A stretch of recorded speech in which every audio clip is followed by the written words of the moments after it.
हा निर्णय तुम्ही द्यायचा आहे.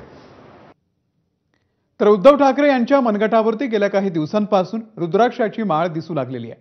बाळासाहेबांकडून घराणेशाहीमध्ये ही त्यांची रुद्राक्षाची माळ घेतली असं उद्धव ठाकरे यांनी म्हटलंय. म्हणजे ही बाळासाहेबांची रुद्राक्ष बाळासाहेब जे वापरायचे ते बाळासाहेबांची माळ ही मी ठेवलेली आहे.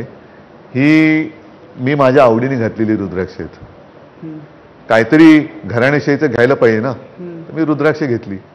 पण ही गेल्या काही दिवसांमध्ये दिसायला लागली, तर ती इतक्या असं ठसठशीतपणानं त्याचं दाखवण्याची काय का तुम्हाला अशी वाटते गरज? मग अनेक लोक सोन्याचे दागिने घालून मिरवतात, मी रुद्राक्ष घालतो. पण तुमच्या त्या रुद्राक्षांमध्ये तुमचं शिवबंधन पण झाकलं गेले. मला माहित नाही तुमच्या हातात शिवबंधन आता आहे का ते. शिवबंधन हे माझ्या हातात काय माझ्या मनात पण आहे. तर महाराष्ट्र द्रोह्यांसह जाणाऱ्यांसोबत मी जाणार नाही, नात्यांची गल्लत नको,